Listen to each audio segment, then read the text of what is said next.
Welcome back. On RealCopStoriesVideos.com, we have up to 323, I think, videos of all kinds of stuff, man. I try to relate to. We got an exploding guy, his body blew up. We got a neighbor blew, an 80-year-old neighbor blew another 80-year-old neighbor away over a domestic dispute.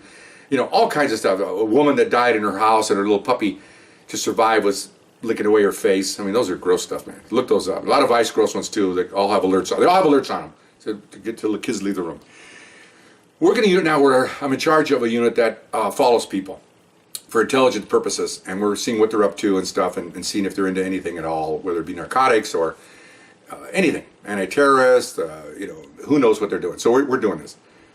We got a target one day. It was New Year's Day, and this is how sometimes, I told you earlier, excuse me, on RealCopStoriesVideos.com, a long-term surveillance is, in other words, all day long watching somebody at their house, waiting for them to come out. 3 things you got to find: shade, food, and a toilet. That's pretty much the priority. Got to find all 3, especially in the summer. You got to find shade. Even the car's got the air conditioning going. Nice to have it in the shade so it doesn't get as hot, and you're sitting there the whole time.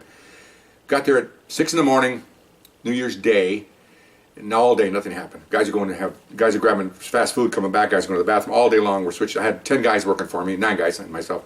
Back I had 1 lady and 8 men and myself. So all day we did. So finally, around 5:30, they come out. It's 4 guys to get in the car and off they go. So we're on them. They leave LA County. They go out to Norco, Corona, which is, you know, an hour's drive or so, maybe a little more east. Then they go south on the 15 towards anybody that read this video. It's kind of towards Temecula, down that towards that area. And we're on them. We're following them. Okay, now it's dark. It's nighttime. So they passed the exit to Pechanga, which is a gambling casino out there. And we thought, oh, we're going to the border. A lot of times you go to the border with some of these people, and they were not Latin, they were Mid-Eastern people. So we thought, where are they going? Well, apparently they missed the off-ramp because they went a couple ramps down. I think it goes to, I think the name of the town out there. Coming to be in a minute. And they get off an off-ramp, which is, there's nothing there. There's no signal. It's darker than heck. It's just an off-ramp they made so people can get on and off the freeway. There's hardly anybody there. And so they get off there, and my guys will go by, and 1 car will go down to follow them. You don't want anybody to know there.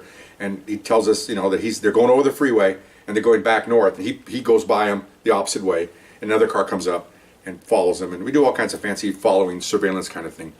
Fallbrook, that's the town, near Fallbrook, which is down between Riverside County and San Diego. There's a town called Fallbrook. Anyway, that's the off-ramp. So, okay, so now the guys that had passed, they get the next on-ramp, and they turn around and come up, and then the 2 cars that came down, the 1 car that followed them falls back on, another car shows up, and now we're back going north. Well, they get off at Pechanga.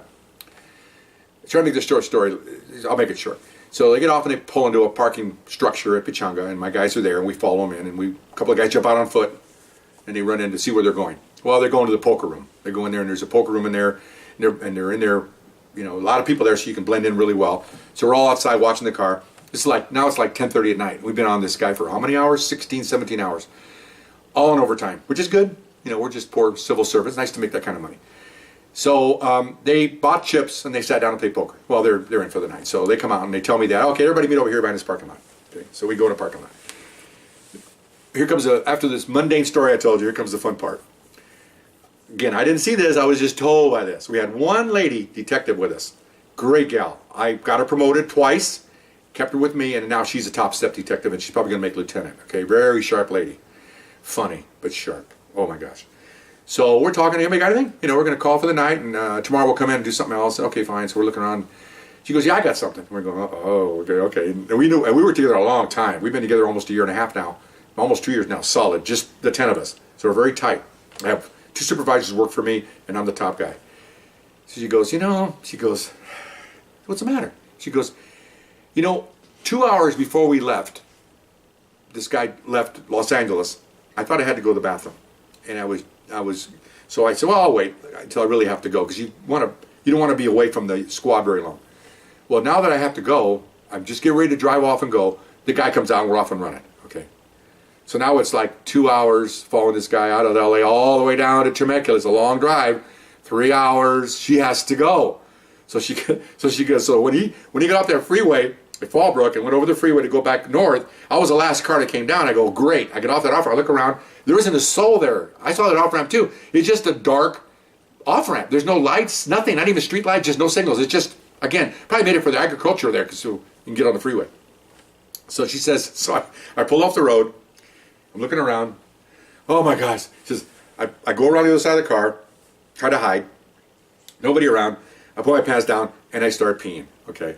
And she says, and like everything else, remember now, this is a lady cop, so she's pretty blunt. She goes, like everything else, just like you guys, once you start, you can't stop. Okay. And I didn't know that. I don't know what women's urinal problems are. I have no idea. I know guys can't stop. I'm sure women are the same way. Anybody, is that right? Once you start, you can't stop?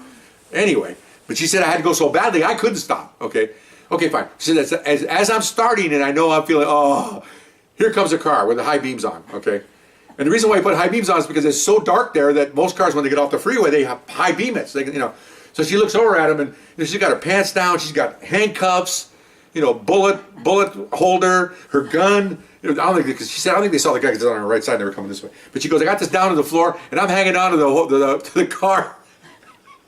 And they drive by and she just looks at him and they're looking at her and she just kind of waves at him and they go by. Oh my gosh. And we are just roaring. And she goes and she's like, yeah. I said, and I still had to sit there for another 15 seconds trying to pee because I had so much in me. And when I'm going, why is she telling us this? This is TMI, right? Too much information. So then she goes, so then I finished. I had to find paper. I said, okay, we don't need to hear all that. She goes, okay. So I got back in the car. I took off and I met you guys. And we were just like, oh my gosh. And she goes, man. And she had been doing this for a while. So I told her, don't you know food, bathroom, and shade? She goes, oh, what's going to go? But then all of a sudden he took off. And you don't want to, I told you earlier on some of the other videos, you don't want to leave to go to the bathroom and your unit gets on a freeway. Radios aren't that distant. We can't, you got about a 2-mile range maybe, then they fade away. So if she goes in there to go to the bathroom and you get more than 2 miles, you know where everybody is. So she has to get on the phone and call. Well, if you're moving 70 miles an hour, you're going to be down the road in a matter of minutes. So it's very inconvenient to do that. She's, and you're on the phone trying to find out where everybody is. So anyway, we just had a good laugh on that. It was hilarious. I never let her forget this. And I won't. When she retires in a few years, I'm going to go up there and tell the story. I'm sure I get a big laugh out of it. And of course, I'll make it worse, of course. I mean, I may have people stop and ask her, can you need any help? I mean, I'll make up all kinds of stuff. But it was a funny story. I hope you enjoyed it. And it was a boring beginning, but the end was worth it, her having to go like that. I'll see you later. Bye-bye.